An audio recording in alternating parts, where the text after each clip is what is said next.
Update India TV, हर खबर सच्चाई की ओर।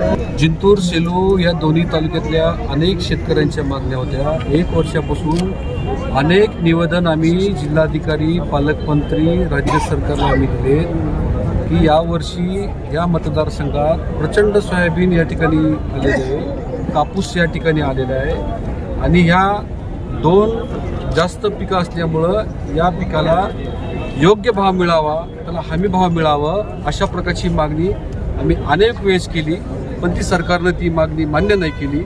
त्याच्यामध्ये सोयाबीनला किमान 7,500 रुपये क्विंटल भाव मिळाला पाहिजे आणि कापसाला किमान 12,000 रुपये क्विंटल भाव मिळाला पाहिजे, ही प्रमुख मागणी आमची मोर्चामध्ये होती। नंबर 2, मागच्या वर्षी आमच्या भागात अतिवृष्टी झाली, अतिवृष्टीमध्ये प्रचंड आमचं नुकसान झालं आणि त्या नुकसानामध्ये राज्य सरकारने घोषणा केली की 13,600 रुपये आम्ही आर्थिक मदत सरकारकडून शेतकऱ्यांना करू। ती मदत त्यांनी फक्त 2700 रुपये हेक्टरीप्रमाणे ती मदत केली। आमचे आणखीन सरकारकडं 10,000 11,000 रुपये बाकी आहेत, ते सुद्धा सरकारने आमचे द्यावेत, ही एक आमची प्रामुख्याने त्या ठिकाणी मागणी केली। आमच्या मतदारसंघामध्ये सगळे सबस्टेशन आमचे ओव्हरलोड झाले, 33 केवी असो का 132 केवी असो, या सगळ्या सबस्टेशनवर नवीन 5चा ट्रान्सफॉर्मर मंजूर करावा, ही पण आम्ही या ठिकाणी मागणी केलेली आहे। आणि जो दुष्काळ आमच्या मतदारसंघामध्ये फक्त सौम्य दुष्काळ मंजूर केला, खरं पाहिजे तर सौम्य दुष्काळ हा नाही, हा अति तात्काळ दुष्काळ आहे। हा दुष्काळ जाहीर करावा आणि या दुष्काळामध्ये शेतकऱ्यांना आर्थिक मदत करावी। ज्या सोयी सुविधा आहेत त्याच्यामध्ये बँकेचं लोन एखाद्या शेतकऱ्याने घेतलं असेल तर ती लोनची वसुली थांबवावी, MSEBची वसुली थांबवावी, पाण्याची व्यवस्था करावी, चारा छावण्याची व्यवस्था करावी, अशा अनेक मागण्याचं निवेदन आम्ही ह्या मोर्चाच्या माध्यमातून तहसीलदारला दिलं आणि आम्ही वाट बघू, जर हे आमच्या मागण्या जर सरकारने मान्य नाही केल्या त्याच्याही पेक्षा मोठं आंदोलन या मतदारसंघाच्या वतीनं जिल्हा लेवलवर करण्याचा निर्णय आम्ही सगळ्या शेतकऱ्यांनी आणि कार्यकर्त्यांनी घेतलेला आहे।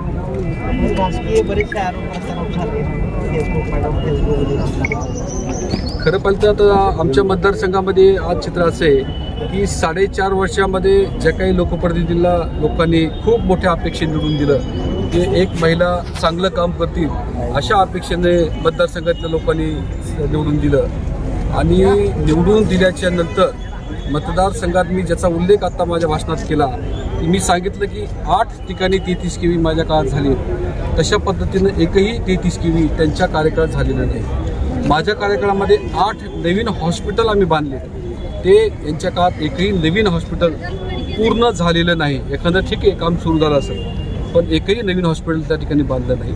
आणि राहिला विषय DPDCचा, DPDCमध्ये आम्ही स्टे घेतला अशा प्रकारचं म्हणणं त्यांचं आलेलं आहे, पण हायकोर्ट चुकीचं कोणतंही काम करत नसते। एखादा जज सगळ्या गोष्टी तपासून त्या ठिकाणी निर्णय घेत असते। याच्यामध्ये काही चुका पालकमंत्र्यांच्या माध्यमातून झाल्या, काही ठिकाणी जे DPDCचे नियम आहेत की जुन्या DPDCमध्ये एखादा रस्ता अर्धा मंजूर केला असेल तो रस्ता पुढच्या DPDC पूर्ण केला पाहिजे। एखादं गाव आहे की समशामुळीची खरंच गरज आहे, लोकसंख्येवरती तो निधी वाटप केला पाहिजे, या सगळ्या अटी शर्ती त्यांनी बघितल्या नाही। फक्त भाजपचेच सरपंच जिथं गरज नाही तिथं सुद्धा काही कामं मंजूर केले, म्हणून काही लोक कोर्टामध्ये गेले आणि कोर्टाने स्टे दिला। आता जजपेक्षा कोणी मोठं नाही, तुम्ही नाहीत आम्ही नाही, त्याच्यामुळं कोर्टाचा जे काही मान आहे ते सगळ्यांनी मान राखला पाहिजे। आणि माझ्यावर जे आरोप केले त्याचा मी खुलासा आत्ताच केला, आणखी सुद्धा मी खुलासा करणार आहे। मी ज्या ठिकाणी कामं केलेत ते आता मी माझी व्हिडिओग्राफी करणार आहे आणि ती मी पत्रकाराला बांधवांना पाठवत की माझ्या 5 वर्षा काळामध्ये किती हॉस्पिटल झाले, किती नवीन शाळा बांधल्या, किती त्या ठिकाणी वाचलेले बांधले, याचा सुद्धा लेखाजोखा मी काही दिवसामध्ये पत्रकार बांधवांना मी पाठवून देतो। अवकाळी पावसानं शेतातील कापसाचं नुकसान झालं, परंतु आता तो कापूस ज्यावेळेस बाजारपेठेमध्ये विक्रीसाठी आणला जातो तर रेंटच्या नावाखाली शेतकऱ्यांची लूट चालू आहे। क्विंटलला 1,000-1,200 रुपये कमी करून घेतला जातो, पण तोच कापूस पुढं ज्यावेळेस रोल होतो तर त्यामध्ये कमी होत नाही। काय झालं मुळातच मी सांगतो, आता आपल्या मतदारसंघामध्ये जेवढा कापूस आला, मी बघितलं सेलूमध्ये प्रचंड कापसाची आवक आहे, बोरी परिसरामध्ये भरपूर कापसाची त्या ठिकाणी आवक आहे, पण साधा कोणी अधिकारीसुद्धा तिथं जाऊन विचारत नाही की कापसाचं स्टेपल कशा पद्धतीनं आलं, काय शेतकऱ्याची अडचण आहे. त्याच्यामध्ये मध्यंतरी आमच्या मार्केट कमिटीच्या सगळ्या सभापती उपसभापतींनी आंदोलन केलं, खूप मोठं आंदोलन केलं. मधल्या काळामध्ये तर मार्केट कमिटी त्यांनी खाजगीकरण करून टाकलं, केंद्र सरकार निर्णय घेऊन टाकलं की खाजगीकरण करायचं. याच्यामध्ये काही ठिकाणी या खाजगीकरणाच्या व्यापारपेठामुळे सुद्धा काही ठिकाणी अडचणी आल्या.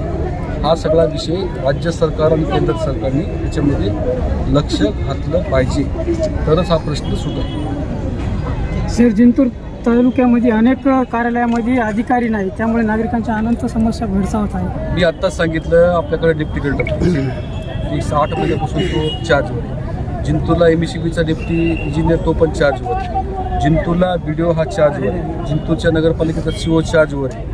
जिंतूरचा भूमिलेख अधिकारी तो पण चार्जवर आहे. CDPO चार्ज, कृषी अधिकारी चार्ज, सेलूचा CO नगरपालिकेचा तो पण चार्जवर आहे. अधिकाऱ्याला प्रोटेक्शन या मतदारसंघाच्या आमदारांनी दिलं पाहिजे. अधिकाऱ्यांनाच तुम्ही मारहाण करा, अधिकाऱ्यांनाच तुम्ही अनेक गोष्टींच्या काही आता हे बोलणं बरोबर नाही, मागणी करायची आणि त्या ठिकाणी अधिकाऱ्याला दमदाटी करायची. एक चांगला अधिकारी आमच्याकडे होता तहसीलदार मांडवगडे म्हणून, त्यांनाही मारहाण झाली. आणि अशा अधिकाऱ्यांना जर वागणूक मिळत असेल की या ठिकाणी अधिकारी कसे राहतील, याच्यामुळं आपल्या मतदारसंघात अधिकारी राहत नाहीत. वेळेस अधिकारी नाही आले तर काय? आम्ही तर मध्यंतरी कमिशनरला निवेदन दिलं. याच्या व्यतिरिक्त जर अधिकारी नाही दिले तर संबंधित खात्याच्या मंत्र्याच्या घरावर सुद्धा आम्हाला आंदोलन करावं लागतं.